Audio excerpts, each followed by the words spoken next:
তো বন্ধুরা, তোমরা দেখতে পাচ্ছ আমার বন্ধু তার গার্লফ্রেন্ডের সাথে দেখা করতে যায়। তখন গার্লফ্রেন্ড তার কিছু আরও বয়ফ্রেন্ডকে ভাড়া করে তখন আমার বন্ধুকে দেখুন কি অবস্থা করে।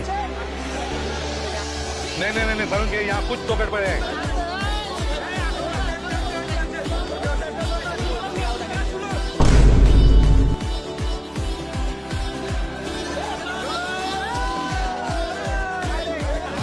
ভাই আমি একটা মেয়ের সঙ্গে মানে আর কি রিলেশন করি, তো তার সঙ্গে দেখা করতে গেছিলাম। তো কিছু ছেলে এসে আমার মানা করছে, মানে ওই জায়গায় যাইতে মানা করছে। তা এখন আমি মেয়েটা আলছে, মেয়েটার সঙ্গে দেখা করছি, আসার সঙ্গে মনে করে যে ছেলেরা আমাকে আটকাই দিয়েছে, দিয়ে বলে যে আমরা বললাম মেয়েটার সঙ্গে দেখা করতে মানা করলাম, তারপর তুই কেন গেলি? তা আমি বলছি সে মেয়ে আমাকে ডাকছে, আমি আলছি, সমস্যা নেই। बात तो सही है। কারণ আমার কাছে টাকা ছিল 700 টাকা, মানে বেতন তুলছি, লাকি উঠে দেখি 1300 টাকা। কিছু টাকা খরচ করছি আর 700 টাকা ছিল, 700 টাকা গাই নিয়েছে। এখন আমি একটা খারাপ কথা কইছি, এই জন্য আমাকে ব্রিজের তলে ঢুকাইছে।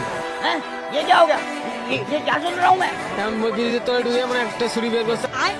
আমি ওই প্রথম পাক দিয়ে ওই পাক দিয়ে ঢুকে ও পাকের লাইন দিয়ে ঢুকছিলাম, তারপরে ও পাকে আন্দাজ মানে একবারে আন্দাজ দিয়ে, পরে এদিক দিয়ে উজেল দিকে এদিক দিয়ে আলছি।